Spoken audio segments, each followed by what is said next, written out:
Assalamualaikum warahmatullahi wabarakatuh. Kembali lagi bersama podcast Panawaker. Nah, Sobat Sehat, kali ini kita akan membahas tentang kira-kira ada rahasia apa sih di balik praktik keperawatan mandiri Panawaker ini? Nah, oleh karena itu Sobat Sehat, kali ini kita akan membahas langsung tentang usaha di bidang kesehatan, khususnya dalam membangun dan juga mengembangkan praktik keperawatan. Nah, Sobat Sehat, kali ini sudah hadir bersama kita pendiri dari Panawaker. Nah, perlu Sobat Sehat ketahui bahwa Panawaker ini merupakan praktik keperawatan mandiri yang sudah berkembang dan tumbuh dan dipercaya oleh masyarakat karena pelayanannya yang profesional dan juga inovatif. Oleh karena itu Sobat Sehat, jangan lupa terus nonton sampai akhir. Nah, karena kita nanti akan membongkar sedikit demi sedikit tentang apa yang ada di balik Panawaker ini. Dari nol hingga sampai sekarang. Dari kita akan membahas nanti tentang apa tantangannya, lalu strategi apa untuk pemecahan masalahnya, dan khususnya untuk Sobat Sehat semuanya, nanti juga akan ada tips nih buat Sobat Sehat yang akan melanjutkan juga atau merintis usaha dari nol untuk khususnya di bidang keperawatan. Baiklah, dengan saya ada Hayanida Yusuf, mahasiswa Universitas Perintis Indonesia yang kali ini akan menjadi host di podcast Panawaker. Jadi nanti kita akan membongkar bagaimana rahasia di balik praktik klinik keperawatan mandiri Panawaker ini. Oke teman-teman, mari kita mulai.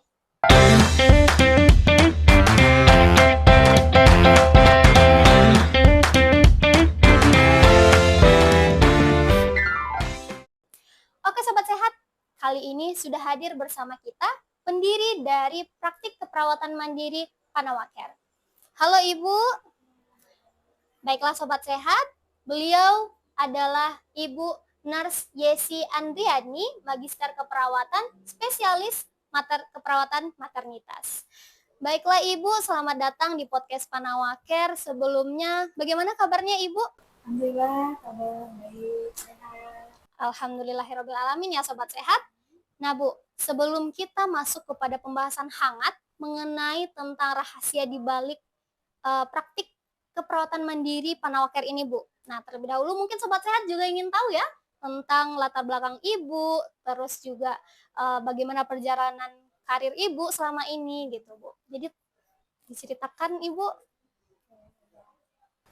Jadi Ibu saat ini bekerja di Universitas Perintis Indonesia sebagai dosen keperawatan. Ya. Kemudian sambil membuka KP ini udah dari tahun 2020. Untuk latar belakang pendidikan, lulusan SMA, Ibu melanjutkan pendidikan D3 di Perintis, kemudian di S1 di Perintis juga. Nah dari D3 ke S1 itu Ibu udah kerja sambil kuliah. Kerja di Klinik Dokter Mahasiswa SPLG di Simpang Lembang. Kemudian tamat profesi juga sempat bekerja di Hospital Pekanbaru. Nah setelah resign dari hospital ada panggilan di Perintis, Ibu lanjut Perintis sampai saat ini. Oh baik, begitu ya Sobat Sehat. Jadi Sobat Sehat pasti udah kenal ya dengan siapa sih pendiri dari praktik mandiri keperawatan Panawaker. Nah oleh karena itu, jadi Bu, nih kami dari Sobat Sehat semua nih Bu, penasaran banget nih. Jadi kira-kira sebenarnya arti dari Panawaker ini apa ya Bu? Sehingga Ibu berani nih untuk mengangkat nama ini sebagai nama praktik keperawatan mandiri ini Bu.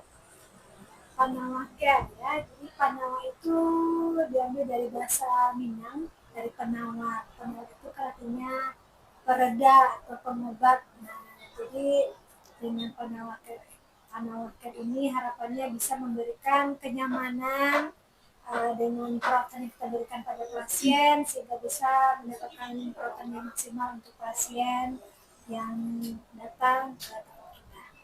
Oh baik. Jadi Sobat Sehat, kira-kira begitu arti dari Panawaker. Sangat bagus bukan? Nah lanjut kita Ibu kepada pertanyaan kedua nih. Tentang sebenarnya Bu, bagaimana sih awal mulanya ide ini muncul Bu? Apakah ini memang sudah ada dalam cita-cita Ibu atau gimana gitu Bu? Kalau cita-cita awal dulu memang ingin jadi perawat. Nah, Tapi untuk buka praktek mandiri ini berawal dari ketika kuliah D3 itu di kampung itu masih satu-satu ya yang jurusan keperawatan, sehingga orang sering bertanya tentang masa depan atau potensi kita udah bisa, kita ukur potensi pasien, kita ukur pasien. Nah lama-lama mulai banyak nih yang melakukan perawatan ke ibu. Kemudian ketika udah lulus profesi, kerja di hospital, kemudian diperintis, difasilitasi untuk kuliah di S2.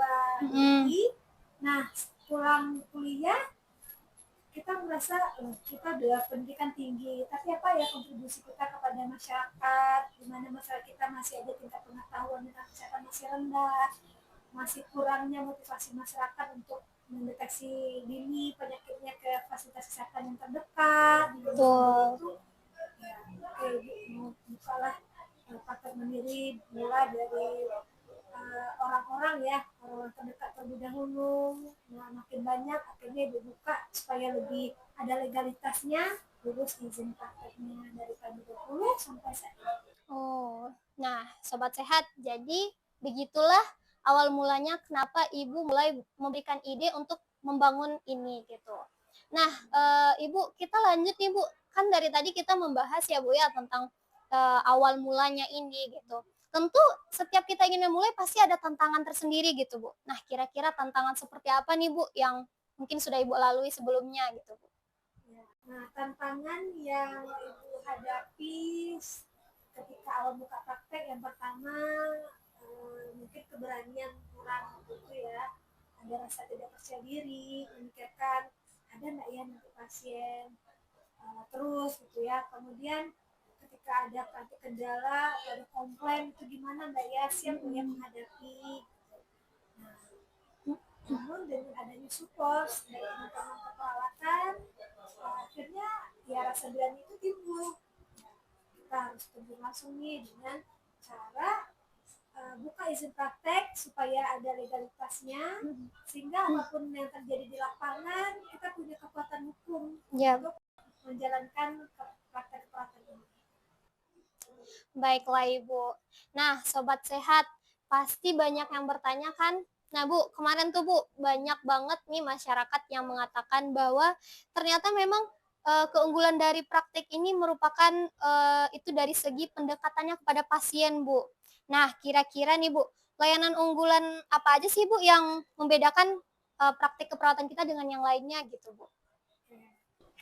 Keunggulan kita pertama dari pelayanan ya, pelayanan yang ramah, cepat untuk siapapun yang membutuhkan, mau dimanapun, mau jam berapapun kita siap sedia. Bahkan di telepon jam 1 malam pun kalau kondisinya darurat, nah kita segera datang ke tempat pasien. Nah jika kita bisa tangani, jika tidak bisa kita tangani, kita sarankan untuk dirujuk ke rumah sakit atau ke paskes terdekat. Nah, kalau untuk layanan itu banyak, salah satunya ada layanan home care atau perawatan ke rumah tadi ya. Iya, Bu. Nah, bisa sifatnya perawat yang standby di rumah, sesuai kebutuhan, misalnya perawatan lansia, perawatan bayi, kemudian perawatan pasien-pasien postoperasi yang membutuhkan pendampingan perawat. Baiklah Ibu. Nah, kita kan membahas soal home care nih Bu. Pasti home care ini sangat-sangat membutuhkan tim yang solid gitu kan Bu. Nah, gimana nih Bu strategi Ibu untuk bisa gimana caranya supaya tim Ibu ini akhirnya dari waktu ke waktu tetap profesional dan juga konsisten gitu Bu? Memang ketika awal-awal memulai ya, kita belum memberikan manajemen yang baik untuk tata kelola perawat home care. Nah, contohnya ketika ada yang membutuhkan, kita langsung hanya perawat A untuk ditempatkan di rumah pasien. Nah, dengan seperti itu ternyata ada kendala-kendala seperti ada komplain dari keluarga dengan layanan yang diberikan perawat, atau kalau tidak disiplin perawat, atau kalau tidak tindakan sesuai SOP. Nah, namun dengan berjalannya waktu untuk mengatasi hal tersebut, kita sudah mulai lakukan mulai dari perekrutan, ada wawancara, ada tes juga untuk mempersiapkan perawat kita sebelum diturunkan ke rumah pasien. Kemudian juga ada survei awal, kita survei dulu pasien, tahu dulu kondisinya apa untuk bisa kita sampaikan ke perawat yang akan kita turunkan. Kemudian kita briefing, briefing atau juga training terkait tindakan-tindakan yang berhubungan dengan layanan kepada perawatan pasien di rumah. Oh. Baiklah Ibu, terima kasih ya Bu ya untuk jawabannya. Nah Bu, ini dari tim Sobat Sehat semuanya juga, ini kira-kira Bu, di Panawakar ini teknologi apa ya Bu yang terbaru dan inovatif yang sudah diterapkan di keperawatan kita saat ini Bu? Untuk di praktek mandiri kesehatan Panawakar, eh, memang ya kita harus mengikuti perkembangan zaman, perkembangan ada kemajuan ilmu dan teknologi. Nah, dari kita sudah punya alat pemeriksaan berbasis digital seperti tensimeter digital, kemudian tensimeter digital, timbangan digital, kemudian juga ada tambahan layanan fisioterapi dengan alat infrared, ultrasound digital. Kemudian kalau untuk penerapan iptek secara umum, kita sudah mulai membuat pendaftaran atau layanan berbasis web atau nanti juga Android ya, kerjasama dengan teman di IT. Itu sedang proses perkembangan, mudah-mudahan nanti bisa launching dan bisa dimanfaatkan oleh masyarakat. Ya, baik Ibu. Nah Bu, mungkin Sobat Sehat juga bertanya ya, sama seperti halnya Adha ya Bu ya. Selama perjalanan dari praktik keperawatan mandiri Panawakar ini Bu, pasti Ibu memiliki banyak cerita kan Bu yang berkesan. Nah, bisa nggak Bu sama-sama kami dengar nih kira-kira cerita apa sih Bu yang paling berkesan selama perjalanan Panawakar ini Bu? Untuk kesan positif banyak, kesan negatif juga ada. Nah, kita mulai kesan positif dulu ya. Iya Bu. Kalau kesan positifnya selama 5 tahun praktek, nah yang sangat berkesan itu gimana membuat pasien itu bersemangat lagi untuk sembuh yang awalnya mereka pesimis, kemudian udah menyerah, udah pasrah, akhirnya dengan pelayanan yang kita berikan mereka semangat lagi untuk sembuh. Nah, seperti contohnya ada satu pasien kita, beliau masih usia 45 tahun, ibu-ibu dengan riwayat DM ya, juga udah ada ukusnya di area bokong, udah separuh bokongnya itu ukus. Ditelepon oleh bidan terdekat dan juga keluarga untuk minta bantuan kita perawatan pasien tersebut. Nah, ketika kita kunjungan, kita cek gula darahnya ternyata tinggi sekali, 500. Kemudian ukusnya yang besar, nah kita sarankan untuk segera ke rumah sakit karena kondisi tersebut perlu perawatan yang lebih optimalnya ke rumah sakit. Nah, awalnya pasien menolak nggak mau dan menerima apapun yang terjadi sama dirinya, tapi kita bujuk lagi, akhirnya beliau mau hanya dengan mengatakan ibu masih punya kesempatan untuk sembuh, ada usaha yang belum dilakukan, yaitu pergi ke rumah sakit untuk mendapatkan pengobatan yang lebih maksimal. Nah, saya akan dampingi ibu untuk ke sana. Dengan kita bilang kita akan mendampingi, mengantar, akhirnya dia luluh, benar ya Bu ya, ibu akan dampingi saya. Akhirnya kita temani pasien IGD, kemudian permintaan beliau, saya mau ke rumah sakit asal tiap hari ibu lihat saya ya. Nah, dan kita tepati juga permintaan pasien, dan alhamdulillah beliau kadar gulanya sudah stabil dan boleh dipulangkan, dan kita lanjutkan perawatan ukus DM-nya sampai sembuh. Dan alhamdulillah sekarang pas sudah sembuh, sudah bisa beraktivitas, beliau pun mengucapkan rasa syukur dan terima kasihnya kepada kita. Sampai sekarang udah kayak seperti keluarga, mereka ada kegiatan ya kontak kita, nah begitupun kita ada sering juga dan main ke sini ya, main ini ada kondisi sehat. Wah, sangat menginspiratif sekali ya teman-teman semuanya. Nah, Bu, ini kan kita udah cerita nih tentang yang positifnya. Nah, pasti kami juga akan penasaran kan Bu, gimana sih Bu kalau cerita yang negatifnya gitu Bu? Ya yang negatifnya juga mungkin yang kita takutkan ya selama buka praktek, ada komplain atau tuntutan dari orang. Nah, ini pernah karena kesalahpahaman antara home care kita dengan keluarga. kesiapan mental dari perawat kita yang kurang menghadapi pasien, akhirnya perawat kita pergi tanpa berpamitan pada keluarga dan juga tidak melapor ke kita. Nah, keluarga komplain dan bahkan akan melaporkan kita ke polisi jika tidak ditindaklanjut dalam 1 kali 24 jam. Nah, itu memang kesan yang paling selama dibuka praktek, tapi bisa kita hadapi dengan kepala dingin, dengan tenang, kita temui pasiennya dan keluarga baik-baik, kita tanyakan apa yang terjadi. Nah, kebetulan pasien itu dibawa ke rumah sakit. Nah, kita udah cemas nih, pasien meninggal untuk gimana ya. Nah, kita temui, kita tanyakan masalahnya, nah kita sampaikan solusinya. Nah, akhirnya keluarga paham bahwa itu kesalahpahaman. Akhirnya mereka tetap percaya pada kita untuk melanjutkan perawatan kepada orang tua mereka. Bahkan kalau itu sampai 2 tahun. Lama juga ya, Bu. Wah, ngeri juga ya teman-teman. Tapi memang seperti itu. Itu sudah seperti resiko ya, Bu ya, kalau kita memang ya membangun di kesehatan ini teman-teman. Nah, tapi ini karena Panawakir ini sudah ada legalitasnya ya Bu ya, sudah ada surat izinnya, sehingga ini sudah ada perlindungan hukumnya Sobat Sehat dari organisasi profesi ya Bu. Ya, juga dari dinas kesehatan dan surat izin dikeluarkan oleh dinas layanan kesehatan. Wah, begitu ya Sobat Sehat. Nah, kita kan udah membahas nih tentang cerita yang berkesan juga, terus kita juga udah cerita tadi tentang tantangan ya Bu ya. Nah, sekarang kita coba untuk mengajak Ibu, kira-kira kalau kita melihat ke depan nih Bu, kan sekarang alhamdulillah klinik sudah 2 ya Bu ya, cabang, udah ada cabangnya. Nah, kira-kira setelah 5 tahun ini, terus 5 tahun sampai 10 tahun ke depan gitu kan Bu, kira-kira Ibu ada harapan apa gitu Bu? Entah apakah Ibu ingin menjadikan praktek kita menjadi klinik, atau bahkan Sobat Sehat bisa aja Ibu menjadikan ini sebagai rumah sakit. Gimana tuh?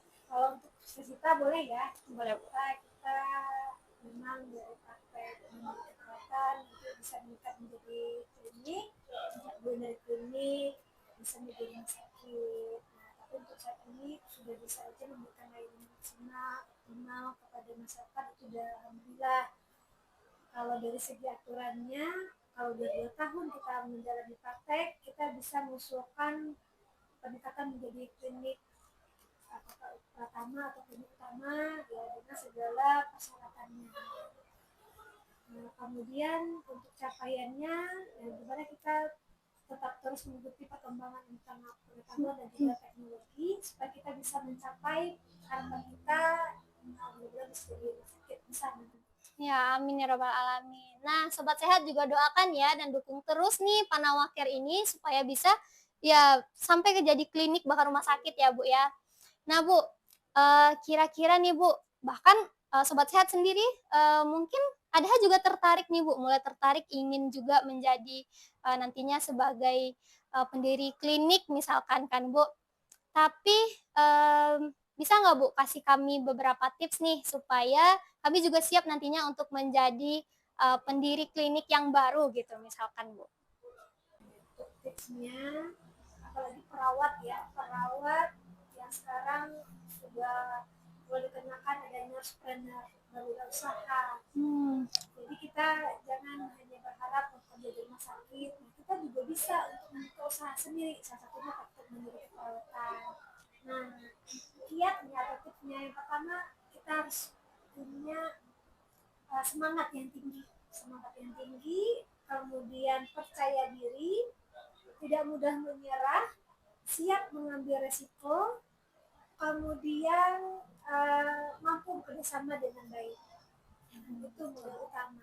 Percaya diri, semangat yang tinggi, jangan menunda atau takut nanti gini-gini bisa nggak ya, atau nanti rugi gimana. Nah, jadi siap mengambil resiko, baik resiko waktu, tenaga, uang, dan lainnya.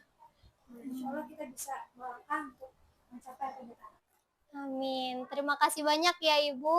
Nah, Sobat Sehat udah mendengarkan apa saja tips yang perlu kita ingat untuk bisa menjadi pembisnis yang baik di bidang kesehatan khususnya. Oke Sobat Sehat, Itulah tadi perjalanan singkat dan sederhana dari Panawakir.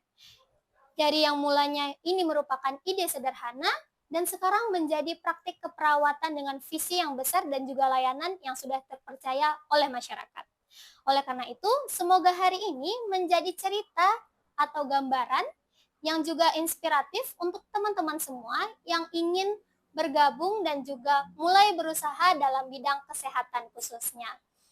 Baiklah Ibu, terima kasih untuk waktunya hari ini Bu yang sudah hadir di podcast kita. Baik, terima kasih juga buat Sobat Sehat semua yang udah nonton kami dari awal sampai akhir. Dan tetap semangat untuk berinovasi, dan Sobat Sehat perlu ingat bahwa sukses itu selalu dimulai dari niat yang baik dan juga memiliki kualitas yang sangat baik. Tetap semangat untuk berinovasi, dan Sobat Sehat perlu ingat bahwa sukses itu selalu dimulai dari niat yang baik dan juga memberikan pelayanan yang berkualitas. Bersama saya ada Hayenida Yusuf sebagai host hari ini. Sampai berjumpa di episode selanjutnya bersama podcast Panawakir dengan tema yang berbeda. Baiklah, saya akhiri dengan wassalamualaikum warahmatullahi wabarakatuh. Jangan lupa like, comment, and subscribe. Bye. Makasih Bu.